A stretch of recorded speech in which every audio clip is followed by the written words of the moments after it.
have become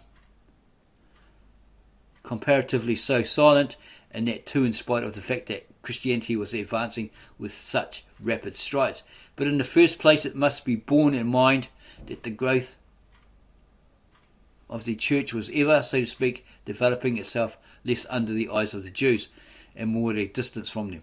It was not where the Jews dwelt and the academies existed, it was in Palestine and Babylon, that the gospel had extended itself, as a tree embracing all within its shade.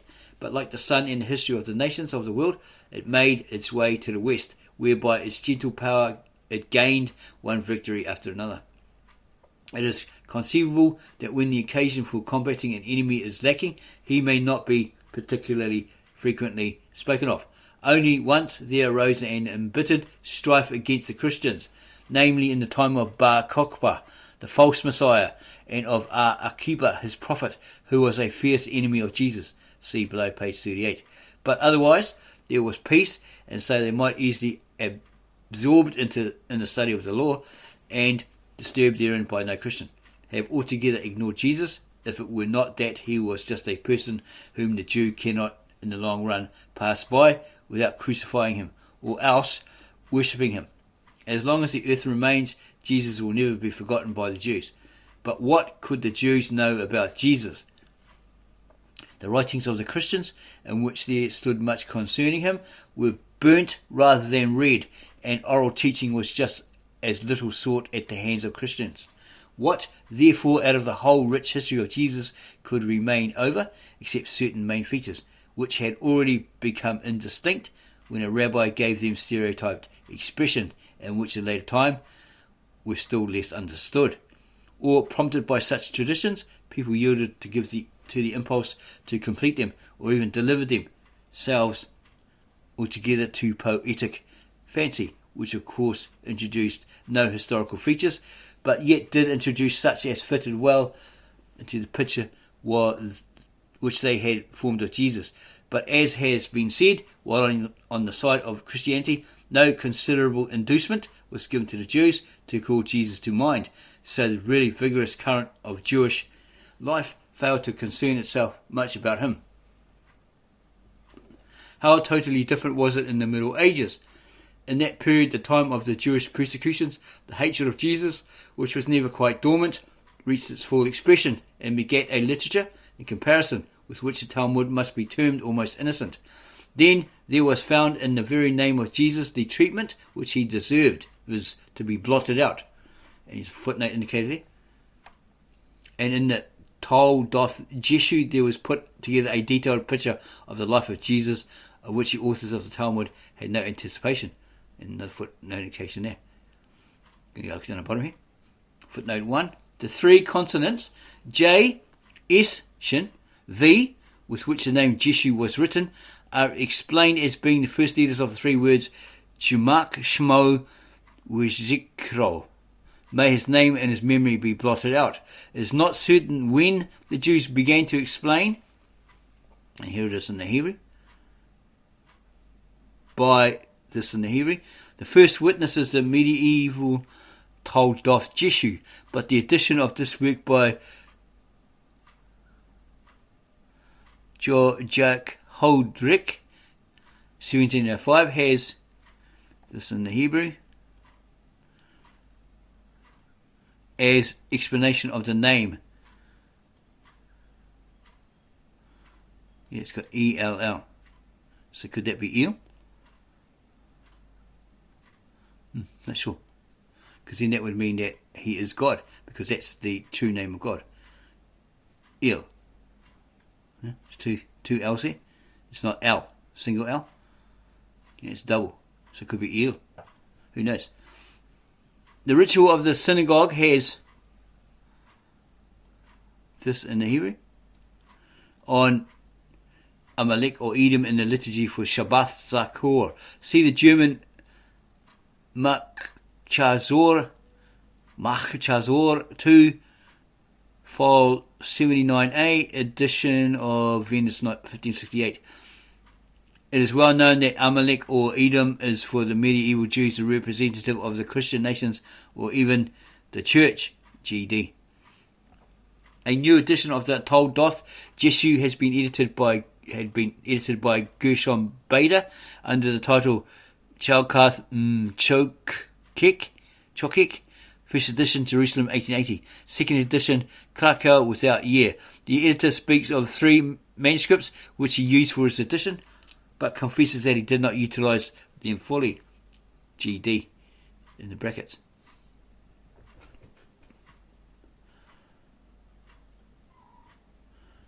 Our examination of the sayings in the Talmud falls into 3 main divisions. The first, and at the same time the most comprehensive, is concerned with the designations of Jesus and his origin. The second deals with Jesus' works. The third with his death. 1. Designations of Jesus and his origin. Common appellations of Jesus in the Talmud and in Talmudic literature are the expressions son of Stada or Sakta and son of Pandera. They are so stereotyped that they appear constantly in the Babylonian Talmud. Compare the Targum.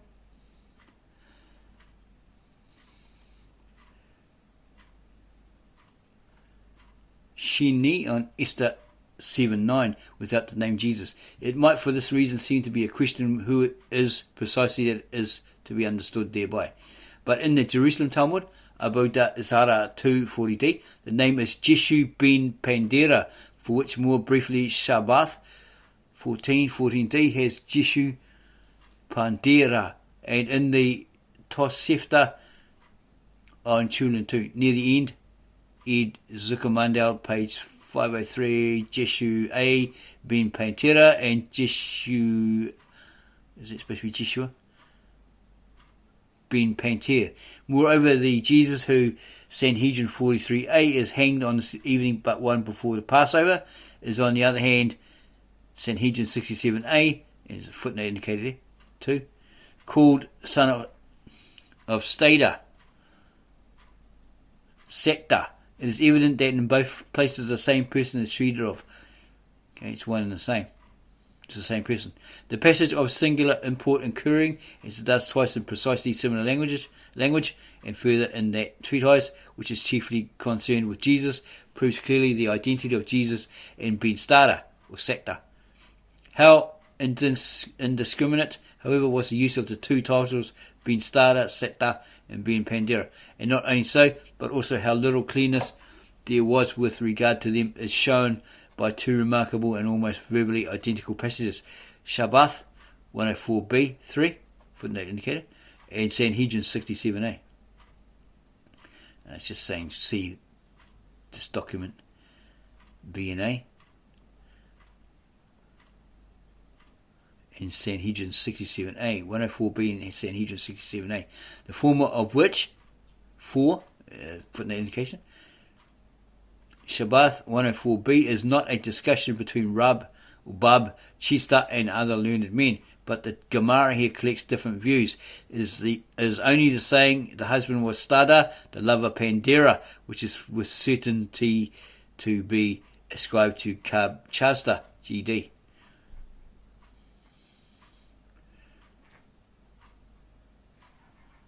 And then this one, 5, called also Gola captivity, as an abode of Jewish exiles about 7 miles north of Sora, probably at the mouth of a canal called Beditha. It was the residence of the chief Jewish families of Babylonia, but as the seat of an academy it was later than Sora, while on the other hand its school was more permanent and of a still more influential character. The people of the place had an evil reputation for theft and fraud. See further in Neubauer's Geography of the Talmud, page 349, AWS. So here it's saying that Jesus was the son of Pandera, illegitimate son of Pandera, like the husband of this. We'll read it. Okay. It runs as follows. The son of Stada was son of Pandera. Rab Chista said the husband was Stada, the lover Pandera. Another said the husband was Paphos ben Jehuda. Stada was his mother, or his mother was Miriam, the woman's hairdresser, as they would say it, Pumditha. Sta'athda i.e. she was unfaithful to her husband. So he went out, he locked the door, but when he was away, this Pandera guy came in, her lover, and she had this son, Ben Starter, or Satta, referring to Jesus. Yeah, that's their claims.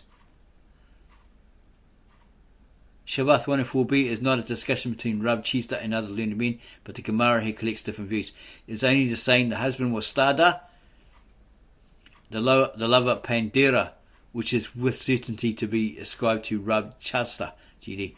Called also Gala, captivity as an abode of Jewish exiles, about 7 miles north of Sora, probably at the mouth, Pum, of a canal called Betitha. It was the residence of the chief Jewish families of Babylonia, but it's seat, blah blah blah, would have read that.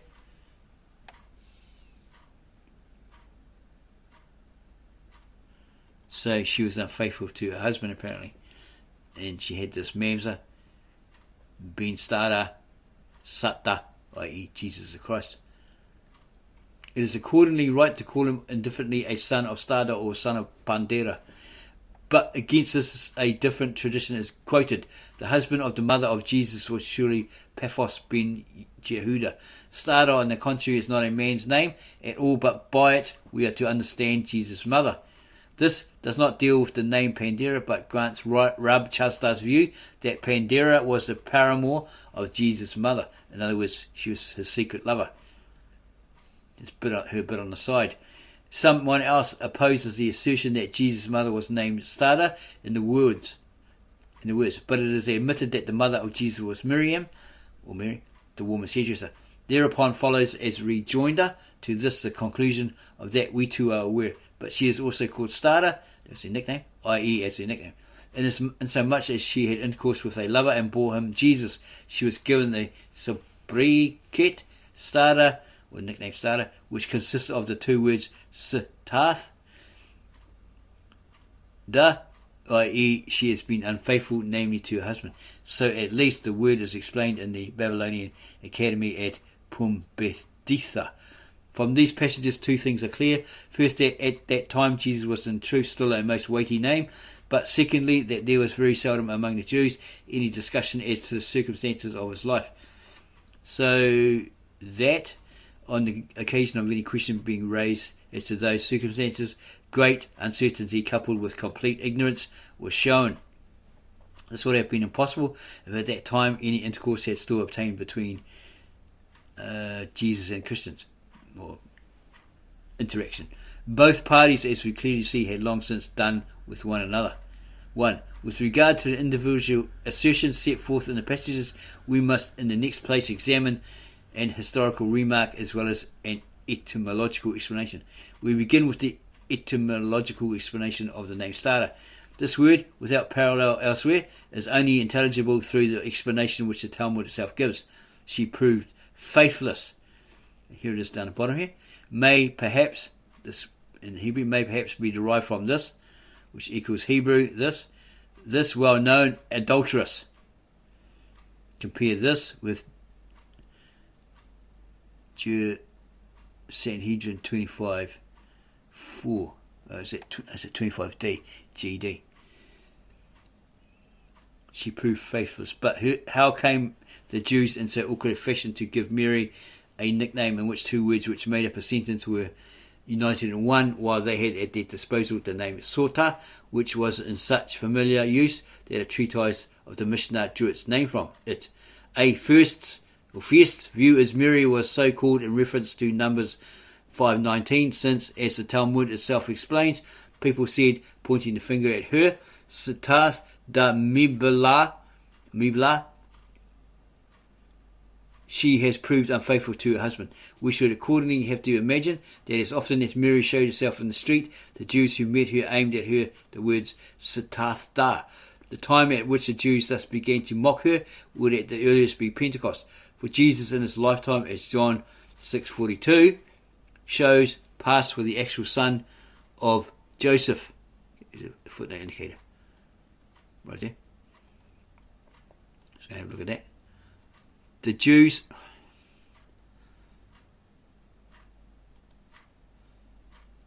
said, is not This Jesus, the son of Joseph, whose father and mother we know, how doeth he now say, I am come down out of heaven?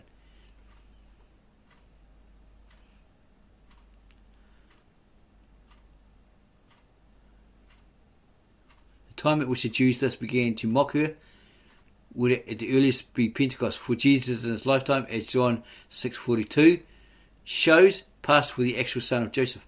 But when at Pentecost the preaching of the apostles sounded abroad concerning Jesus, the Son of God, and of the Virgin Mary, when the answer was often made to the Jews' inquiries that Jesus was not the son of Joseph but conceived of the Holy Ghost, then the logic of Jewish unbelief said, since God has no son, while Jesus, as the Christians themselves admit, is not Joseph's son, it follows that he is born of Mary out of wedlock.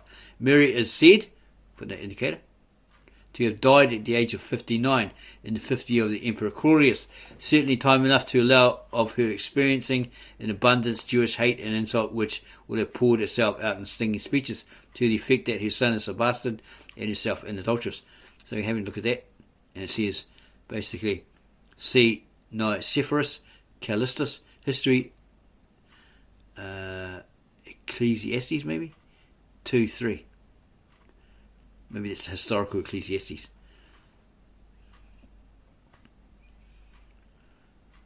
Okay, so to the effect that his son is a bastard or mamzer and himself an adulteress. But was this insult and hate likely to have found expression only in the single stereotyped formula sitat da? And it is still more difficult to perceive how this outcry should have gradually passed over into a proper name, so that they no more called her Miriam, but Stada, while nevertheless, as the conversation given above proves, the name Miriam itself was still in the memory of the Jews at such a late period. Moreover, we must not say that Mary may have actually had both names among the Jews and have been called Maria Stada, for it is just this kind of name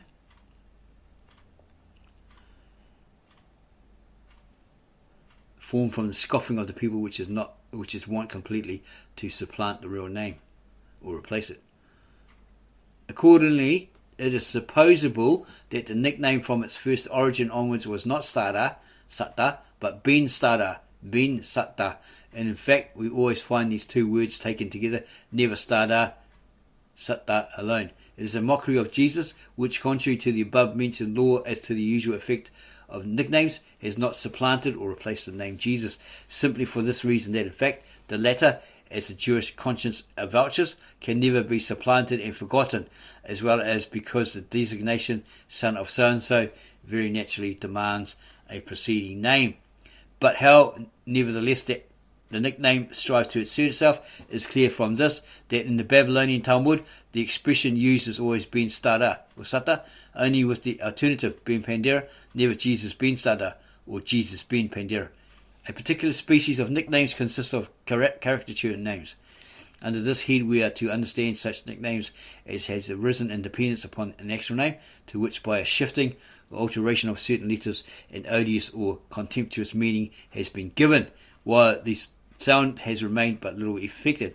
Paulus Castle, in a clever essay on caricature names, has attempted to explain the expression Ben Stada as a comic form of Ben Stara.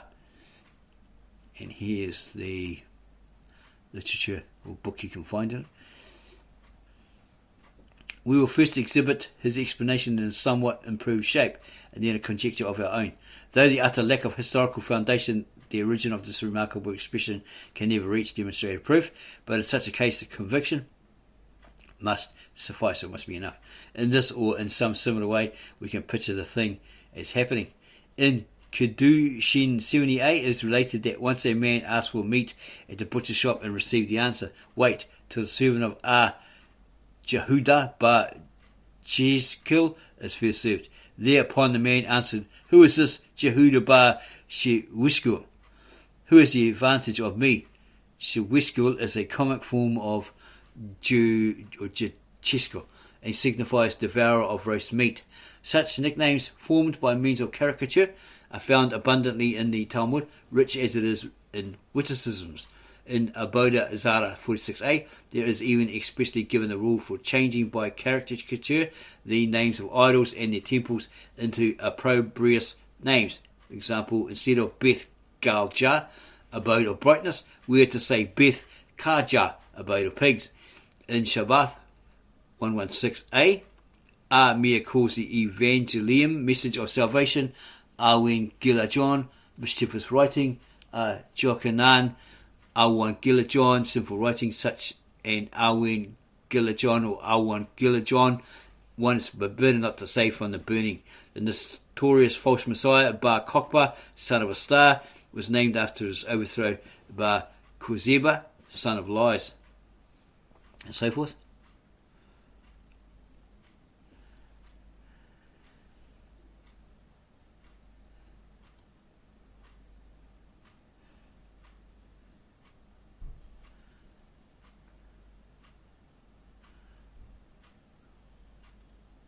He's on about Simon Bar Kokhba, son of a star.